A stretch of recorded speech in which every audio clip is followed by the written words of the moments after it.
driving long nights, the right kid in the right place at the wrong time. Give me that drone shot from up in the sky of a small town splinter in the storm's eye. We ain't nothing but dark kids. Dark kids. We ain't nothing but dark kids. We ain't nothing but dark kids. Dark kids. Dark kids.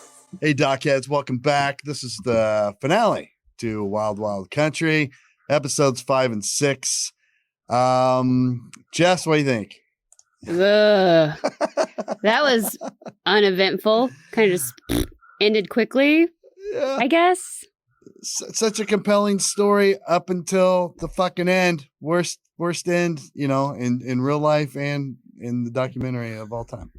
Just fucking Dude, to all the people who've hung on and stayed with this and made it through 5 and 6, you're troopers. Yes, thank you. I love documentaries, and I couldn't wait for this thing to get over.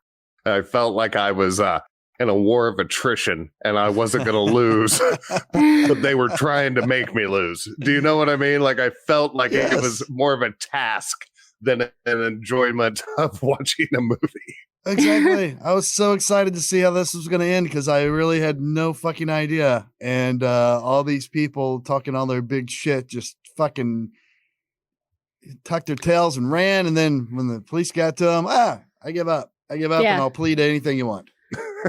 Fucking, no problem. Now, as a cop, how often do you find that like people are like, okay, nope, I didn't do it. I didn't do it. I didn't do it. I didn't do it. Okay, you got me. Like, Yeah, I just all like the time. Yeah. And they're always like, I'll fucking go down. Like we used to do wiretaps and we'd hear all these guys like, man, we'll go down in a blaze of glory, get the guns together, blah, blah, blah, blah. And then they're fucking pissing their pants when you hit the door and crying like babies. And just, that's what happened here. Come on, Bhagwan. What's up?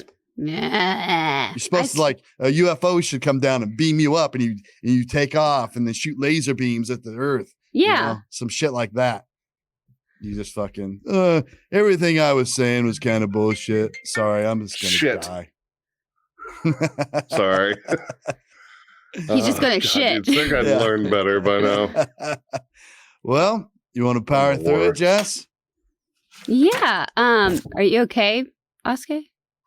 Yeah, I'm sorry. My phone rang very loudly. No, I was just getting my notes out. That was the thing that made me the most mad. I took detailed notes, and then it just went nowhere. Like, it was oh, you almost killed somebody, but you didn't. Like, you almost did this, but you didn't. They almost caught you doing that, but they didn't. Like, it was just, oh, Nobody man. died. You're right. Nobody died except for old age. Let's be Yeah. real. That's old age. But spoiler. People get old and die. Sorry. Yeah. Well, Whatever. there's no spoiler here. This was a shitty ending. This documentary at the most was 4 episodes long. If you're like, maybe you could accomplish it in a real meaty 2-parter, in my opinion. Yeah. But it's I mean, whatever. I guess they wanted to tell the truth and gave us all the details about how, they went about everything, which was cool. And then it's just over. And you're like, oh, Eh. all the guns, all the ammunition I wrote down, like, I can't believe they have this. And then no one got shot. Not that I want people to get hurt, but like, you're expecting something. Yeah, at least an armed standoff with like 72 hours of hardcore negotiations before you Yes. surrender. Like at least something like that. But no, it was, At first, I was like, "Oh, is this the original Waco? Like, is Yeah. this what this is gonna like?" The thing that got me mad was at the end of episode 4, I was starting to lose interest, and then about halfway through 5, I was like, "Oh wait, this is why they're giving us 5 and 6. Here comes the Waco standoff. Here comes all the crazy shit." And you nailed Nope. it. You nailed it. I thought this exact same thing, man, because, you know, Bhagwan he's coming after you, and Sheila's hiding out in Europe and all this stuff. And I'm like, oh, some shit's going to go down, man. This is going to be good. And then, we just think, we just all give up. How about we all just give up, plead out? It's like a fairy tale for the U.S. government. I did like that the former mayor disappeared from everybody and just went to California and just started cooperating with the government. Like all that shit he was talking, he was the first one. Like, I'm gonna go make myself a deal and testify against everybody. Fucking dude, I felt the worst for. Like, I don't give a shit about Vaughn. I don't give a crap about Sheila. I don't give a crap about the lawyer. I felt the worst for all of those just nameless people in all those groups, just giving themselves fully to these people and giving them their money and their time and their energy and their spirit. And every one of them didn't give a fuck about them. Like, none of the people that mattered really cared. And all of these people, like, the rest of the people didn't seem like bad people. No. They seemed like lost people. They seemed like people who needed, you know, to feel like they belonged. But if it could have gone on without those other people, I would have loved it. But it didn't. Like, it was like, oh no, we don't have enough self-respect to continue on without these gurus. Like, you know, like, I thought the thing was, oh, we knew it was within us the whole time. And then they reform without these assholes and they have this great commune. Right. Like, you know. Yeah. But they financially couldn't keep going, basically, because they kept getting attacked and all that, you know, money that went missing or whatnot. I don't know. Do we want to talk about some of the main stuff that happened in part 5? Yeah, sure. The main points, I guess. I mean, there was some stuff there halfway through that. I mean, Sheila takes off and she goes to Germany, that's where this all picks up. And, you know, she goes to a reporter and they kind of do this interview and she's firing at the Bhagwan, being like, oh no, he did everything. You know, and sorry, I was just doing what I was basically told. And they even call this the Empress Strikes Back, which I'm like, whatever. And I don't know what that TV show was, that guy that was doing the interview, because he's basically talking to Sheila. And then he shows the Bhagwan everything that Sheila says. And he's like watching the TV. And his response is, she's on drugs, hard drugs, lies, thin line between love and hate. Yeah. She became a bitch. Yes. And then he sounded all Clinton. He's like, I did not have sex with that woman. Oh, yes. I did not have sex with that woman. I'm like, wow, that sounds really familiar. How do I know that? Oh, wait, you're pulling a Clinton. Oh, or so Clinton's funny. pulling a Bhagwan. Yes. More like it. It was funny. It from him. He goes, I make it a point not to have sex with my secretary. And it's like a Fox audience. And they're like, ooh. Like watching Springer all the time. Right, son. You just got burned. She in your face. I was like, who's his writer? That's actually pretty good. Oh my gosh. But he, like a typical, I'm going to call it an ex-boyfriend, just starts calling her crazy. She's insane. She's probably going to kill herself because of all the bad things that she's done. You know, it's like, oh. I loved when Sheila, like, they stopped wearing red, right? And but I was like, dude, you're missing such an opportunity. You could have all your 25 people dressed in blue, and you could have this Crips versus Blood thing going on. It's really the opposite of the Rajneeshi. But it was interesting that time that because he claims she stole $43 million. Obviously, she didn't, or they would have been able to live much longer than they did without money in Europe, because she gives in to make money and does that interview with that big European magazine. German magazine or Strand or something. Yeah. I don't like the German language, by the way. If that's your biggest magazine and it goes like Stern.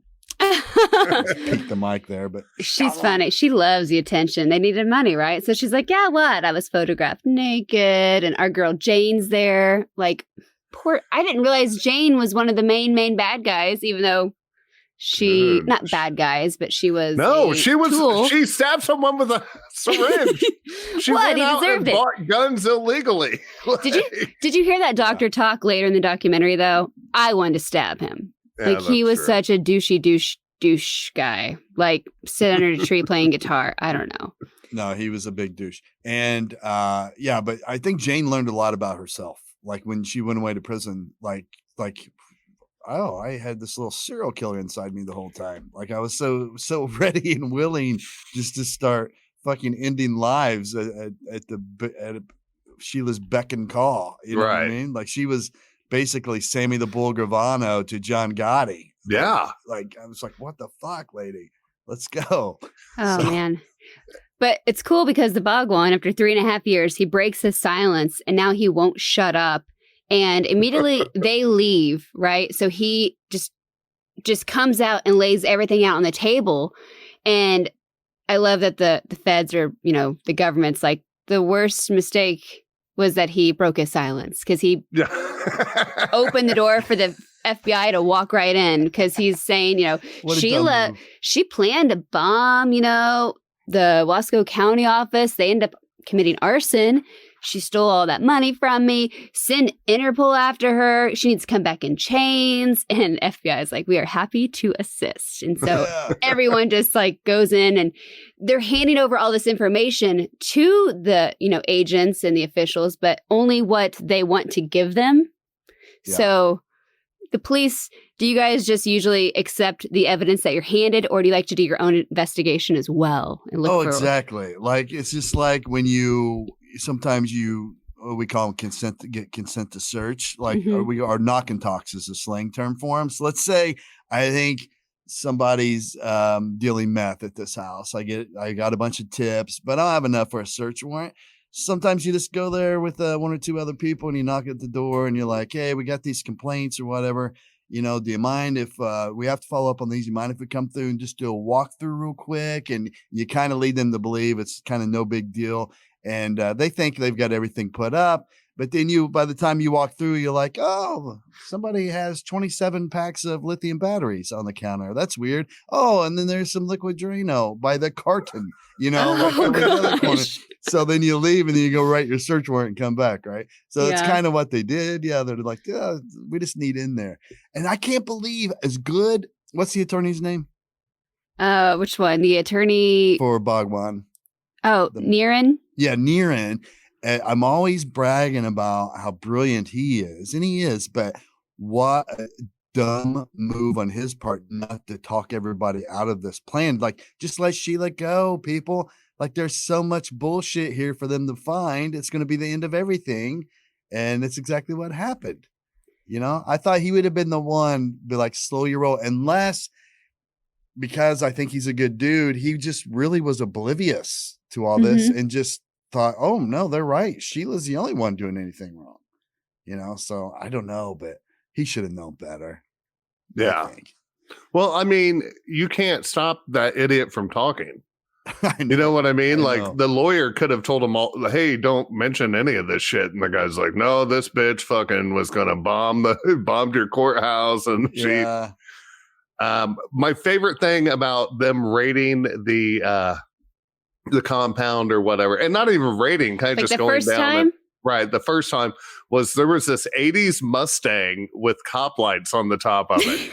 And I loved it. Like, it was that bad like when Mustangs look like shit. Like when they have the Mustang 5.0. Yeah, I call those the in-between years. Yes, this wasn't the 5.0. This was like just the regular shitty Mustang of that year.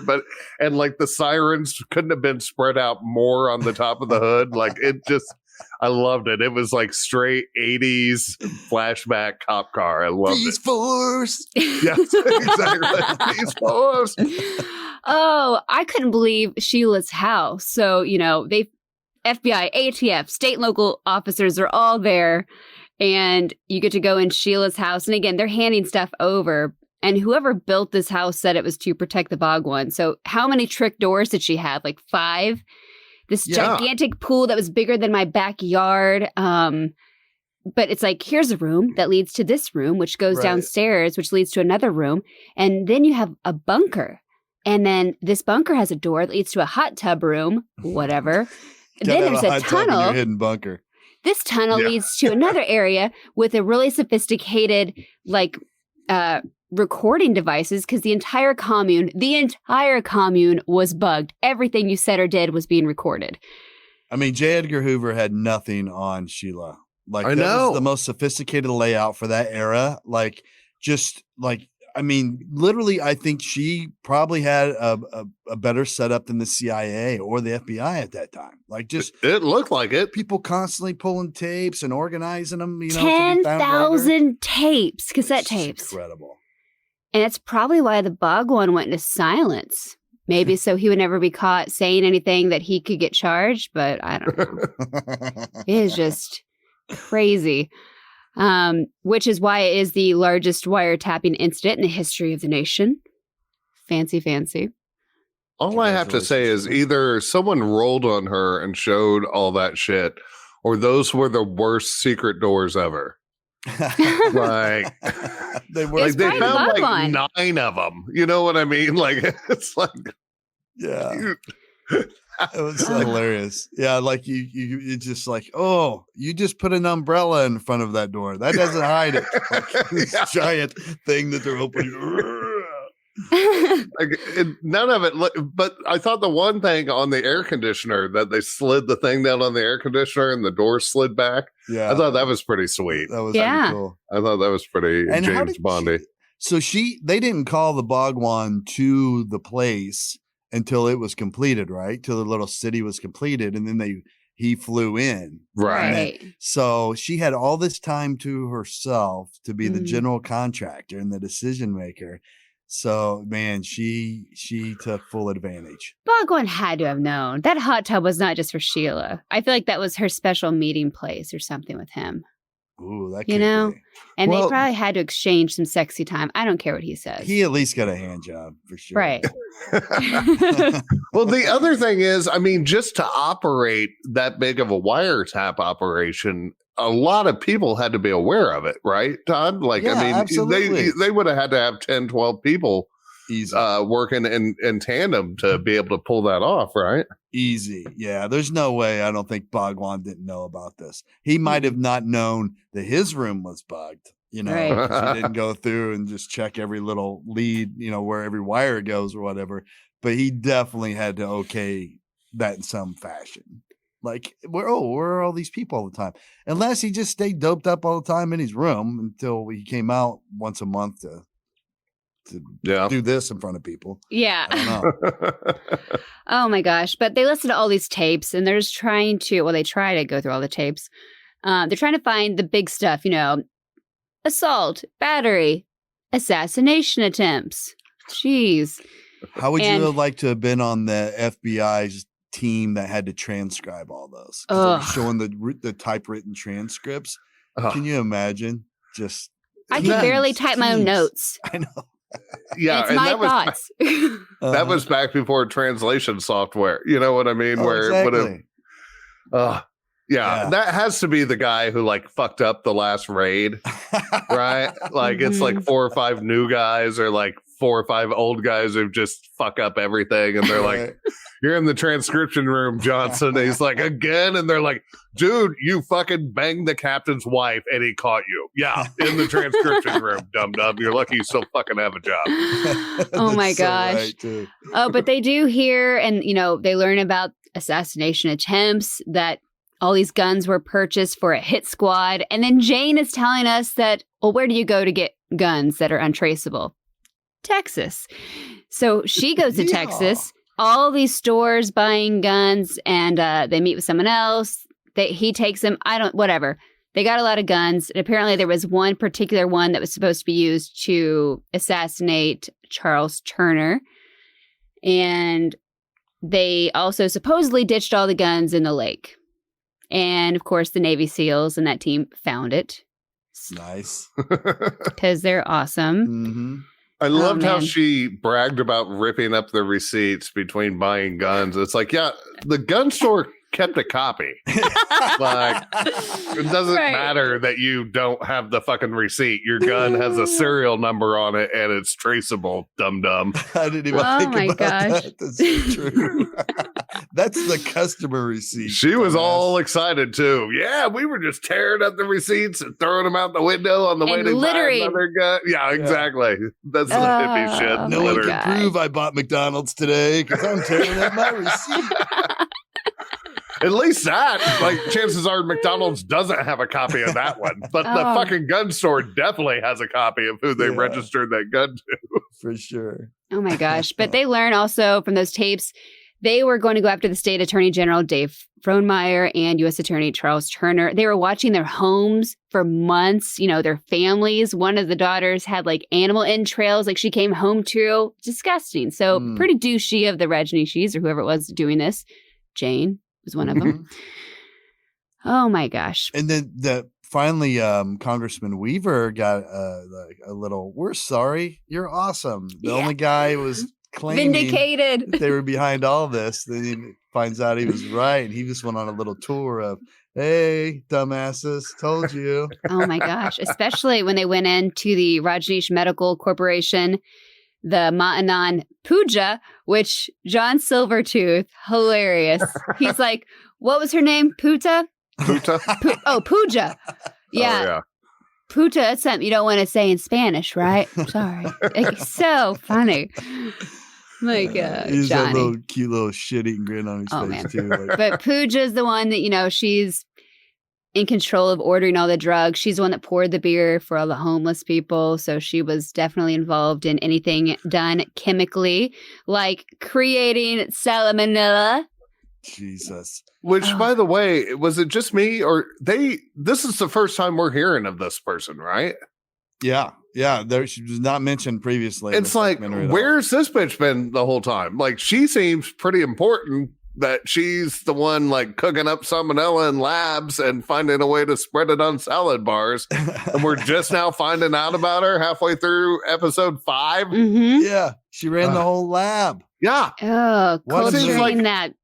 She could have had her own episode is what I feel like. Yeah, Yes. that would have been cool to like go all the way through the lab and see what all they had made. Like, I still don't know what drug they made to drug the homeless people. Yeah. Like they made But I did themselves. love that picture of her at the keg, just like just pulling beers for all the homeless.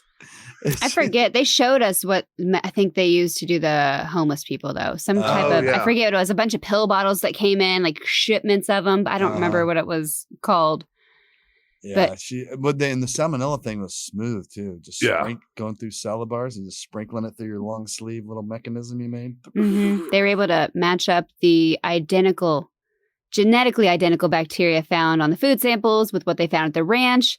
But apparently that wasn't the first time they tried to hurt the town. And the whole reason they poisoned or tried this food poisoning thing with the Dows was so they can make enough people sick, hypothetically, if this worked, make them sick right before the election so then they couldn't go vote. They'd stay at home crapping themselves. Jesus. And that actually does make sense. So, like, this is biological warfare. Yeah, I mean, it is. Like, this is like a whole new level. Like, this is terrorism shit. Like, nowadays, they would have been charged with terrorism. You're right. Yeah. Like, this would have been like a way bigger deal. Yeah, there would have been no like, oh, just plead and I'll let you leave the country. Yeah. There would have been like fucking federal prison for life shit. What about the beaver smoothie? Yeah. Can you talk about that beaver smoothie? That was the most disgusting thing I've ever heard. Beaver smoothie, is that what you called it? Yeah. Yes. They literally, one of the things that supposedly they did, because I guess there was no evidence because they put it in a blender, they heard that beavers, oh my gosh, they heard that beavers have the most bacteria on them. They're a bad source of bacteria, right? Yeah. Don't hunt and eat beaver. That's right. Well, beaver has bacteria. Only if you don't change out of a wet bathing suit in time. Am I right, ladies? It's a yeast comment. Ugh. So the Rajneesh were going to put beavers in the town's water supply, but they couldn't fit them through the wire mesh. So they killed them and put them in blenders and pour the beaver remains into the water supply. Whew. Disgusting. Wow. I hate them all. Couldn't they just like throw the dead beavers in there? And did they have to really like just make let it them to a disintegrate Yeah, I mean, slowly over time? I watched like a lot of old West type movies, and whenever like they wanted to like poison the water supply to an old mining camp or something, they would throw like a dead cow in their part of the stream, and then the disease would carry in. Oh yeah. I'm like, why can't you just do that? Yeah. I think they just liked fucking making beaver smoothies. Is what I think. They're like, And who would have known they should have gone with bat? yeah, Bat was the correct answer. Bat would have won, but Oh my gosh. So everyone at the ranch is confirming the stuff that Sheila did, and they're also kind of like relieved that she's gone. Like, oh, she was just so negative. Oh, how convenient. Like, you notice they didn't put down the guns, though. Like, oh, the crazy lady who brought in all the guns and made us do all this stuff we didn't want to do, she's gone, but we're going to keep the gun practice going on. Like, this is a peaceful settlement, but we're all still going to carry our Uzis. Thank God that crazy bitch is gone. Yeah, exactly. but no, the feds still want to do investigations. They want to dig in, right? So they are still asking people questions. They keep wanting to come back. And that's when the Bhagwan realizes, like, hey, people, do not talk. We're not cooperating at this point. They're not doing it on my orders. It's just we're trying to keep the community safe, and you're not going to come here and like break up the community. Right. And he holds this whole talk saying that he's against all religions. He's not their leader. You're not my followers. I'm destroying everything. So history never repeats itself. And Rajneeshism, the religion, is dead. So I didn't he even want kills it this off. religion, he says. That was all Sheila's idea. I don't even believe in religion. Didn't you get your visa solely for the purpose of being a religious leader and teacher? Yes. And you didn't want a religion? You're saying you would allow someone to make a religion off of you? Right. Hmm. Kind Like- of weird. I don't want the religion. I just want the Rolls Royces. And the naked sex orgies. Yes. Yeah. Yes, that would be nice. And the That would naked be nice. sunbathing. That's funny. I'm going to start calling you Jeff Osho. You kind of have the whole thing with the beard. Oh my God. Yeah, the religion's died. This is the first religion that has ever died, he says. Yeah. Mhm. And it's like, I don't know if you fucking obviously have never read history. There were a few religions that followed the Greek gods that no longer exist. This isn't the first religion that didn't make it, you fucking pretentious fuck. Oh, but they basically burn all the books, that have the rites and prayers in it. They burn a lot of Sheila's robes, I love that. killing though. Sheila. Mhm. That That was is a- great. Typical ex-boyfriend, girlfriend thing to do. Burning Well, the their new stuff. girlfriend is the one burning all the shit. Yes. Yeah. That's what I love. Or Is the movie secretary. director lady is now in charge of getting rid of all her shit because she's the new secretary. She's the new top dog in town. Yeah. And it for a quick second, I thought, well, they might pull this off because they have this Hollywood producer lady that everybody knows being their kind of their mouthpiece now. And it seems like they're in a lot better mood about shit. They're like, oh, we just want to get along with people or whatever. But that lasted about 5 minutes. Oh my gosh. So over in Germany, like Sheila and that group of 25 people, they don't have any money. They're trying to do whatever they can to survive. Sheila somehow, because they're in hiding, Stern Magazine gets in touch with her. I don't know if they shot her an email, How did they find you? 1985 or something. She does an exclusive interview with them, and there are naked photos of her. And Sheila's so happy Just to some say nice breasts. Yeah. they sold so many copies. Yeah, she sounded like Trump. Oh, they sold so many copies. So many. Many copies. Many magazines were sold on behalf of my boobies in my store. Oh my goodness. So then the reporters want to know everything. And the one thing Sheila says is funny because she's like, embezzlement, that's nonsense. And I left because I was tired of taking bread out of people's mouths to buy him Rolls Royces, which sounds like a good quote to give a magazine when the dude has like 20 Rolls Royces. Exactly. Right. Yeah. What I love is I don't think it's now, but at some point in this episode, the next, they talk about where she's staying is 50 miles from the Swedish border. Mhm. Which, when they go to raid her, if she could get to Sweden, which to me sounds like she picked fucking the wrong place to live by 51 miles. Yeah. Like, why not live in fucking Sweden? Just go there now. That's Don't what I wait. can figure out. Why Like, do you just- love Germany so much that you're just going to stay 50 miles from complete freedom. Yeah. From eternal freedom. What I You can live in understand, this Sweden's- castle. No, I'm going to live in this shithole down the road. Yeah. Okay, whatever. I mean, Sweden or Switzerland, be the one, like both like awesome countries to live in, right? Yeah. Like, Yeah. what are you doing? Go there.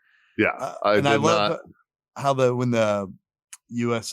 Attorney's Office was talking about having to go in and arrest Bhagwan, and they're like, okay, let's see, he's in a canyon, and by our count, they have at minimum 150 semi-automatic rifles and Uzis and 1 million rounds of ammunition. This could be a problem. Right. And- And this is when it got my interest back.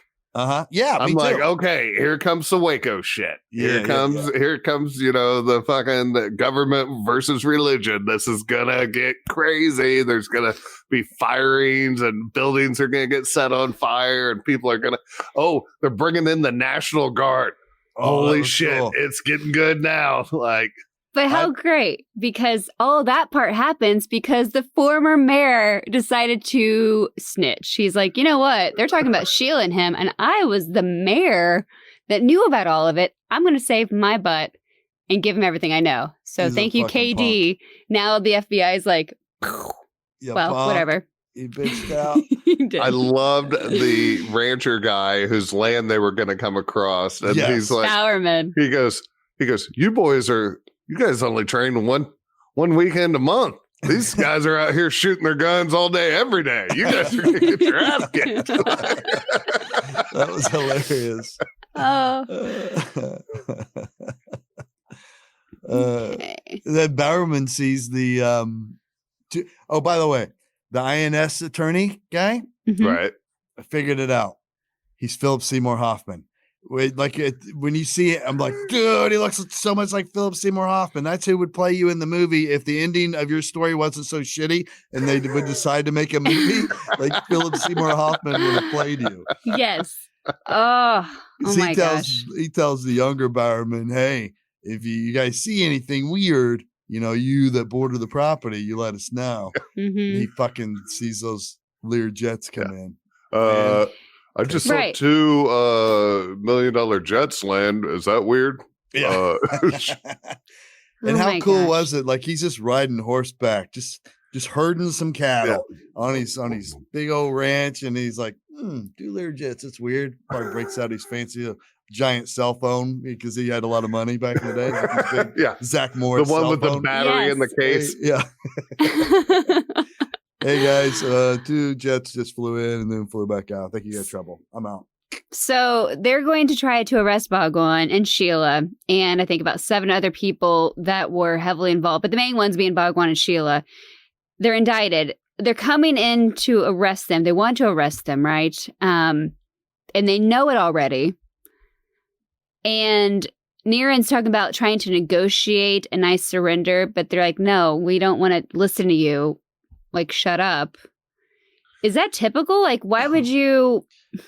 Yeah. He's trying to negotiate. Yeah, nobody needs to die, but at the same time, why doesn't he just give himself up then? That's leader. gotta be a big catch-22. Like I get why they didn't trust the attorney and Bhagwan, and because he was like, I even if you think he's going to surrender, he's going to butt fuck us later and then do something else, or use this information against us somehow. So Right. we'd rather have the element of surprise.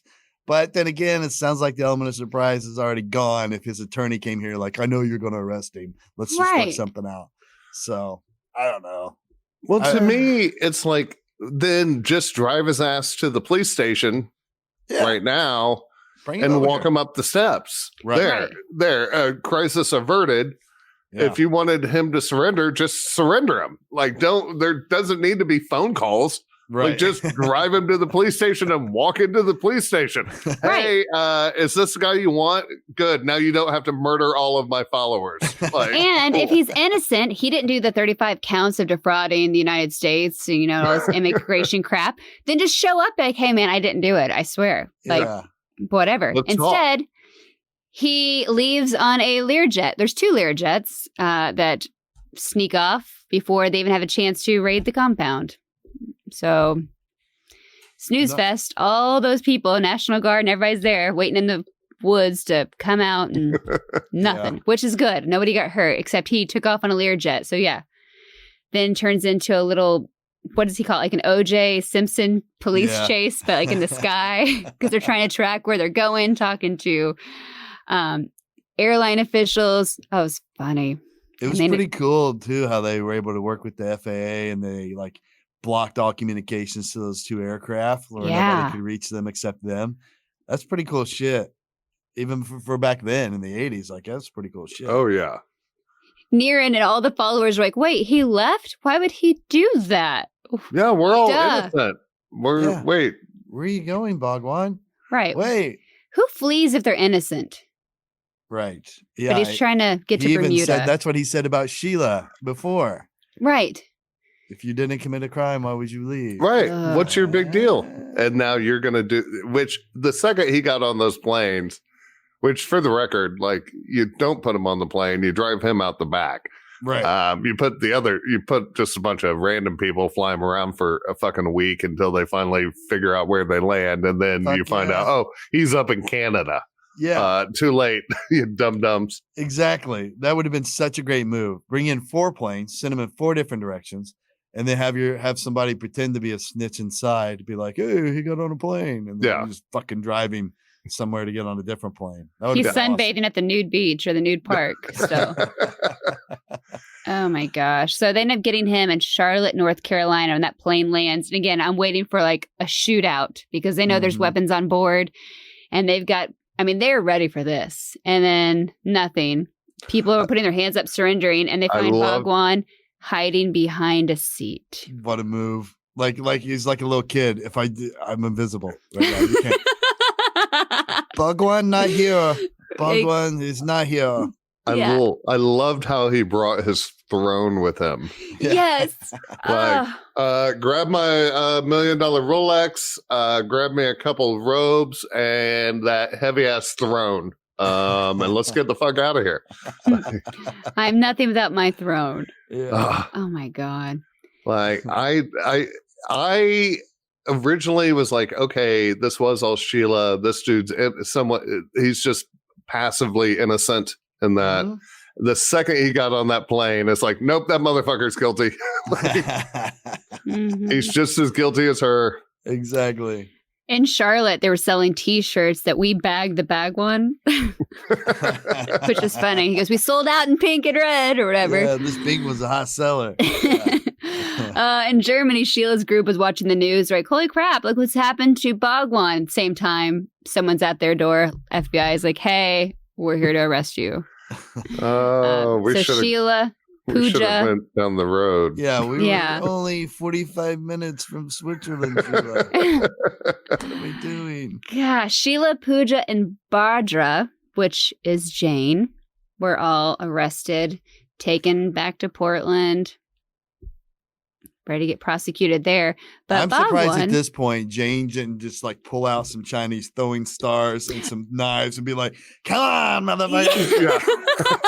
This is what I've been waiting for. Oh my gosh. Funny. She is. She's really sweet, but she's like, well, I'll kill them. I'll go get the guns. I'll poison him. Mm-hmm. Oh, dude, the 3 of them together. You got the salmonella killer, queen. You got I got your back with the guns lady, and then you got hypodermic needles, and then your little puppet master having all the ladies do their shit. Like, Jane, I'd say this for Jane though, she's a ride or die bitch. Like she fucking has your back. Like man, you want her on your team. You got to have somebody like you do until you want to break up with her, and then you wish she never would have been part of your team because it's not going to go smoothly. I baked you a pie. And she said, yeah. What do you mean you're like Apple? I'm not eating your pie, bitch. What's going to happen? Oh my gosh. Sheila loves being back in the public eye, though. It's almost crazy. She's just smiling for everyone like, hello, I'm in custody. Good to see you again. Your kid's She's on a still little well? tour. Hi, everybody. But she worked with the authorities, told the truth, had no remorse. She seemed like a person that has no empathy. I loved how obviously. that guy was just like, no, she told us everything and didn't hold anything back. And I don't feel like she lied about anything. And she just has no empathy in her heart for anyone or anything. 'Cause at first, it's like he's complimenting her, like, oh, this Right. woman's a great lady. And then it's like, she's a huge piece of shit. So, but they tried to get the Bhagwan back to Portland, and I was so confused until I finally realized, like, they didn't take him a direct flight back. It's, hey, we're going to go to Springfield, Missouri. You'll stay the night here. Oh, then Oklahoma City. You're going to stay here for a few nights. 3 weeks. The U.S. Marshals dragged him around the country before they took him back to Portland. And at that point, he was willing to surrender. So they broke him down. What a great psychological ploy. Is Like- that all that was? Yeah, I think it was just to like let him see what prison's really like, because his first little stay, he was put in that medical center, right? Mhm. Like he wasn't Right. even in the real part of the jail. So then I think they were like, let's just fucking show him what it's like to be in the federal system on steroids for 3 weeks and just pass him around and move him from place to place every 2 days and just fuck with him.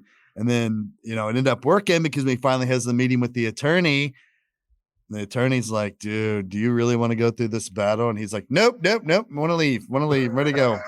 Want no part of that Mhm. anymore. It's funny. The Rajneeshis are talking about how the Bhagwan's being mistreated. Now, granted, we don't actually know how much he did or didn't do, but him fleeing makes him look guilty. But they're saying he was so mistreated, he had to stay in a cell one night with another person that had contagious herpes. All herpes is contagious, mind you, but it could have just been a cold sore. Chill out, whatever. Yeah. Yeah. Some dude just had a raging cold sore that was festering. Right. Just don't drink after him. You're fine. Like, how do you know that he has herpes? They don't tattoo them when they get into the prison. Oh, this one's got herpes. And put a big tattoo stamp on his head. Right. Unless he was asleep that night and the guy was just fucking with him. Like, hey, Bubba, I got herpes. You want some?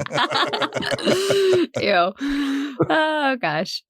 So, yeah, he surrenders. Sheila pleads guilty in a federal court to mass poisoning, the wiretappings, and she gets 4.5 years in prison, $469,000 in fines, and she must leave the U.S. once she is released. That's a pretty, seems a little low.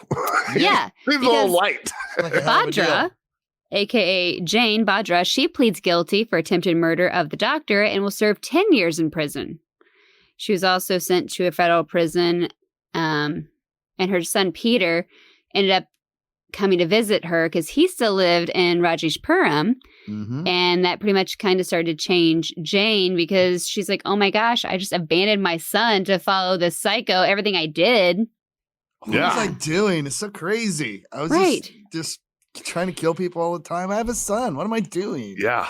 And I didn't realize this until I did some Googling, because she gives the quote, this is the first step that pulled me away from the Bhagwan and to break the spell. She wrote a book called Break the Spell. Check it out now. Oh, good little plug by her. Like early 2000s or something like that. So, that makes sense. Maybe I should have read up about you before because part 6 was stupid. Sorry. Like everything, like part 5, they could have ended everything. Anyway. Absolutely. Yeah. We're still not there yet. But hey, see, this is all the good stuff. Oh, man.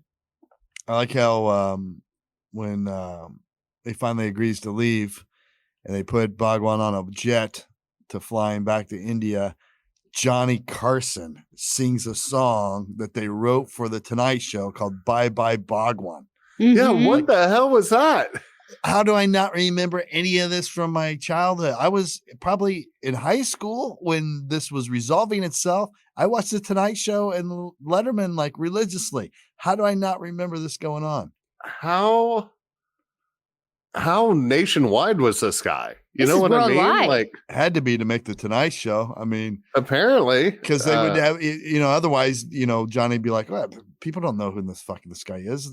We're Right. outside of Oregon. that must have hit right before us. It must have. Like right before we got to that age where we were aware of shit outside of our little world. Right. Because this seems like everyone knew, if they're in the whole crowd was singing. Yeah. Like and they're knew what it was laughing about. and like doing one of those no waves and, like, and you could tell like the whole crowd hated this guy. Like it I seemed like know. the whole country was happy that this guy left, and I had never even heard of him until this documentary. I'm dying tonight. I'm going to call my parents and say, all right, I'm going to throw a word out there and tell me if it means anything to you. And I'm just going to say Bhagwan and see if they know, like if they remember it. Yeah.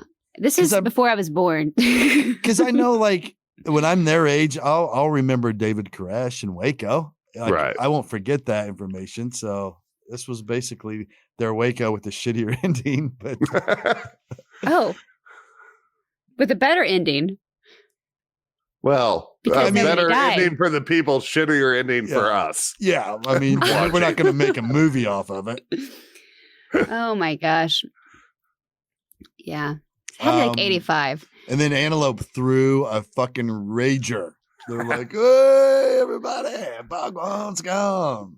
They got to take their town back, take down all the Rajneesh signs, put up Antelope. Oh, just for the Again. record, watching them take down that street sign was hilarious. They couldn't have had more trouble getting it off for the video. Like know. they're like hammering it and bending it and hammering it some more and twisting it. And then when it did come off, it didn't come off cleanly. Like it was so just shitty So looking. awkward.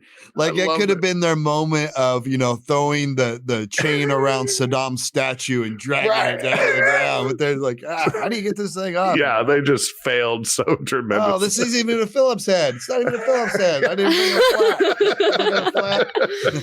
Oh, they hung up one sign that says Antelope hostages free at last. Bless Good their for hearts. In 1987, in prison, there's a reporter talking to Sheila, and she's just like saying, you Oregonians missed out. You didn't understand Rajneesh, the Bhagwan, or Sheila. And so those are the bad people in all this because, they're such bigots and awful people, yada, yada, yada. It's like, shut up. She just won't let it go. Well, it's one of those you aren't helping your cause. Like, Yeah. like unfortunately I've known bigoted people. Like, you know what I mean? Like Uh-huh. there's people who are bigoted towards me. And Right. it's like me acting like a jackass doesn't help those people get over their bigotry. Right. You know what I mean? It's Maybe like if you you're were just kind. playing into the bigotry. And also, you took a plea deal claiming that all this was Bhagwan, not you. Don't just go right on camera and look sinister as fuck against the people. of Oregon. Just get on there and be like, I Oh. see clearer now. I've Yes, been away. Bhagwan had me brainwashed. Oh, Yeah. I'm sorry, Oregon. You were Yeah. like, you all are pieces of shit. You don't know what you missed. Like she was fucking possessed. I could have fucking taken over the world. Oh Yeah, my we all gosh. could have gotten naked together. Man, Silvertooth or whoever could have been. Silvertooth would have tapped that for sure. Oh, in a heartbeat. Yeah. Oh, so the Bhagwan is back in India. He goes back to Pune, and the people start to go back to be around him. Even Niran, the lawyer, Mhm. and he says he doesn't want to be known as Bhagwan anymore, and so they give him a new name of Osho, and that's basically from the Japanese term of like teacher or master. So now he is referred to Osho. Even if you Google him, it's like Osho, formerly known as Bhagwan, basically. Okay, just for the record, all the people who I felt bad for before, if they now show up here, I no longer feel bad for. Yeah. I don't. Mhm. Like, you had your warning shots. Yeah. Yeah. If I didn't blame you before, you show up now, whatever happens, happens. That's on Right. you, dumbass. Yeah, exactly. And it kind of sounds like he just wanted to just to fucking fade away at that point. But they're like, he's like, I am not that man anymore. Do not call me Bhagwan. I am just a man. I'm not your leader. And they're like, what about Osho? What if you were, instead of our leader, you were our master? Like, it just, will you let it die, people? Like, you're so fucking desperate to have somebody to follow. Yeah, I think he was really just like, well, can I just die like an old man? Yeah. Hey, I thought I had a good idea. Yeah. My bad. I was wrong. Can I just die in some peace and quiet? But then they showed there were another 500 people there. Oh, yeah. You know what I mean? Like, it wasn't like 9 people followed him over there. Like, there was another huge mass of people there to worship him and follow his word. Yeah, you're right. Yeah. Oh my gosh. People are so dumb. But basically at one point he's given a speech and Niren's talking about how he was so close and could see him. He was like, frail and wavery. I'm like, the dude is old. He looks old. I didn't actually look to see how old he was, but he's been, dragged across the country a few times and lived with people with herpes. Like he's seen some things. That one picture they showed of him, man, he did not look good at all. No. He was like milky complexion, He lost all that smooth olive tone. He'd gone complete white. And he was on his way out. Yeah. He passed away, and his last words were, "I leave you my dream." I'm like, dude, last time you said this, a religion started, and like, what the heck? Yeah, my dream. I don't even think he said that, though. I think the doctor came out and made all that up. It's probably true. Guys, when he was dying, this is what he said, and he made 20 of us his inner circle. And I guess we're going to have to go around the world and try to be rich ourselves by starting a bunch of communes. So. Oh, yeah. How convenient, because Sheila comes out and says to the Rajneesh followers or the I always say it wrong. I keep saying Asians. Whatever. The Asians. What's that word? Asians? Whatever. The Rajneesh followers, former Osho, I whatever. I can't remember what they're called. The Shih Tzus. I think they're the Shih Tzus. I can't say it. I'm not even going to try. Sinyatsins. Yes. Yeah. Good job, Todd. It just came totally back to me. Close. That doctor too. Like, what a fucking! I wish Jane would have killed him. That dude. Sheila tried to protect everyone because the one doctor on his death certificate, I guess, the Bhagwan died of an apparent overdose. It's like, well, maybe they just doped him up in the end so he could just die peacefully at the same time. You know what I mean? Like, I think he cooked him out because he didn't want. I think probably deathbed confession. He was just going to tell everybody, "Hey guys, I was full of shit. Yeah, you just kept giving me money, so I ran with it." And then he was just like, "Ooh, okay." Well, I also loved how he was like, these were his last words. He said some other stuff. I'm not going to tell you what that was yet. Oh. I'm going to hold that. Even though we're at the funeral, I'm giving a eulogy. I'll just tell you part of what was said. The spoiler alert, there's more, but I'm not going to tell you today. At least he didn't pull a Joe Exotic and say, that man had balls like golden nuggets and start singing a song about it. Like, still a better eulogy. Oh my gosh. And still, even during his funeral, those weirdos just laughing and like, I don't trust anyone who smiles that much. Like, there's something off on them, and I don't trust them. Yes. Especially during someone's fucking funeral. Yeah. Like, just loving and dancing and just, just like he would have wanted. And the kind of weirdest thing. part is they were all like that, drug free. They weren't even allowed to use drugs. They weren't even high. They were high on Bhagwan. Yeah. I guess. Only if you're homeless do you get drugs. Yeah. But not with your knowledge. Right. So we checked back in with Jane. She really didn't care about Osho's death or the Bhagwan. She was getting out of prison at 43 years old. Her parents take her back home.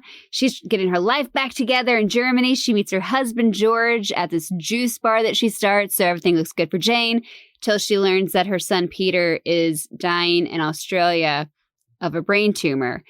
And now outside of Germany, there was still a warrant for their arrest for the murder plot against U.S. Attorney for Oregon, Charles Turner.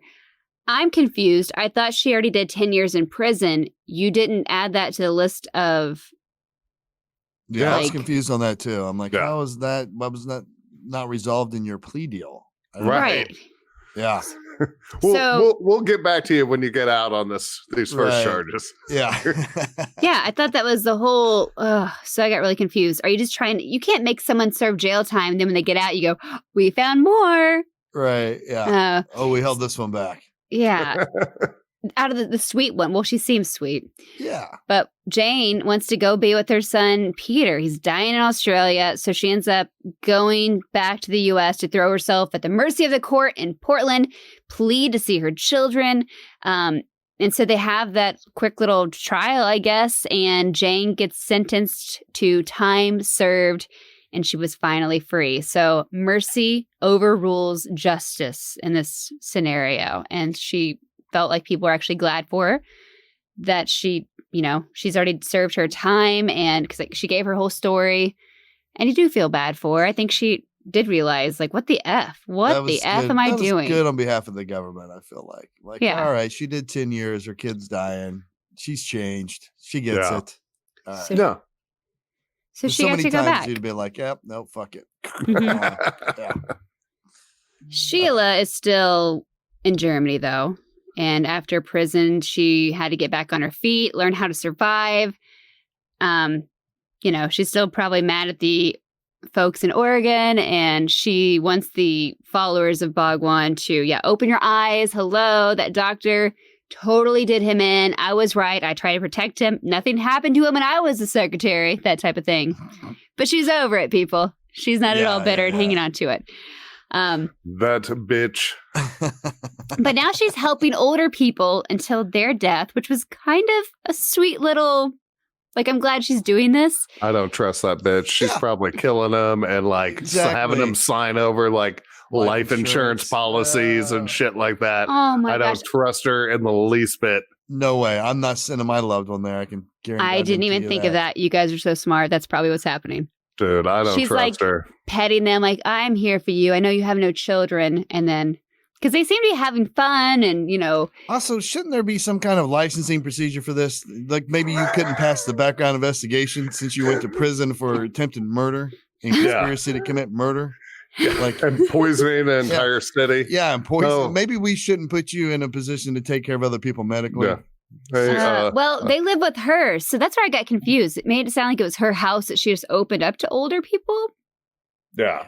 I mean, I don't know. Like a hospice situation type thing. Mhm. But Ah. I'd be like, I'll take my chances on the street. Yeah, no I'll lay shit. on the sidewalk before I come in your house, you crazy bitch. But the teachings of Osho still are alive today all over the world. And we check back in and end with John Silvertooth, just like we started.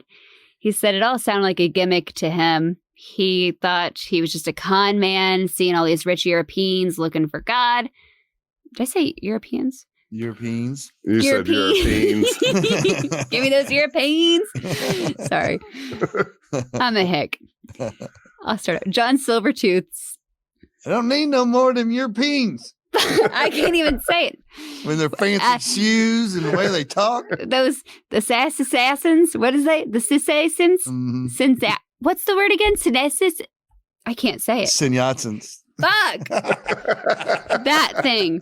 Anyway, he said it sounded like a gimmick to him. All of those Europeans wandered around looking for God. So the Bhagwan just set up shop, created, this whole thing. And now you can have sex all day long. Mhm. And that's going to get you to heaven. There you go. Dude, if you can talk people into it. Yeah. Yeah. Hey, have at it. Dude, I can't even couldn't even talk my ex-wife into having sex like once a month. If this dude can talk just 100 people into banging all day, good for him. Like, Yeah, right? Oh, but what happened to Rajneesh Puram? Dennis Washington, the billionaire developer from Montana, he ended up buying the ranch and gifted it to a Christian youth camp called Young Life, which I went to church camp. That was fine. Mhm. But this one teaches what? Abstinence and Yeah. yeah, I being think the every church, opposite. but I think every church camp I mean, there's no church camp that's like, you guys should bang it out. Right. Come on, teens, let's pair off and head off into the woods. Yeah, it's funny. Yeah, this cult, not even a cult, whatever, this following that was anti anything religion, supposedly, yet they wore red and they had the necklaces and all the stuff Right. that was emblems. And Bhagwan's like, oh, I'm against all religions. But you didn't see anyone wearing red and those necklaces until like the end, whatever. Yeah. I You know am what you're doing. colorblind. I do not see color. There's also no AK-47s at this new church youth camp. So better neighbors, says John Silvertooth. And that wraps up Wild Wild Country. Well, it was a wild ride that ended up not being very wild at the end. Great story 3/4 of the way through, but yeah, we covered it. Fizzled. Yeah, fills it out hard. But you know what? We get to shit on it for the last episode. So hey, finally one that we got to shit on a little bit for just not being great. Yeah. So, yeah. I mean, And they usually told the their truth. But Usually the Netflix ones are good. This was I should have known, and Jess, I know you were with me, and I believe Tom. The second their titles were in the script they were using that you couldn't read, that I was going to have a problem with this documentary. Like, obviously, someone didn't put enough like they didn't run it by one person. Hey, Jim, why don't you come in here and take a look at the documentary I'm making? Dude, I can't read that font. You may want to change it. Oh, is that hard to read? Yeah, dude, I can't fucking make it out for shit. Hold on. I like it, though. Sheila, come in. What do you think of this font? You don't like it either? It's hard to read? Okay, I thought it looked cool. Here, there's only 9,000 other fonts to choose from. Let's pick one. It's like my son's 4-line back tattoo that covers his entire upper back. It's in some font you can't even read. I love it. Well, this is fun. This has been fun. Guys, whatever you do, if you know people that like documentaries, share this podcast with them. People seem to enjoy it, and there's a lot of groups that hang out that like on Facebook and whatever. And I was reading some stuff today, like a couple of those people even recommended that they listen to the podcast. I thought that was cool. Aw, Yeah, We they're like, appreciate it. so yeah, they were well. talking Evil Genius on there, and somebody said, "Hey, you should listen to these guys cover Evil Genius." So Yeah. if you're a Yes. documentary person, this podcast is for you. That's what it's all about. Exactly. I don't think we're going to Tuesday do a documentary because I think we're going to talk to Saf. I think Yes. he is going to come on and just shoot the shit with us for Tuesday. But if that changes, we'll let you guys know on social media. But literally, he just said about right before we started this thing that he was in for Tuesday. So And Well, for yeah. those of you who don't know what we're talking about, it's the guy from Tiger King that got his arm chewed off. yes, absolutely.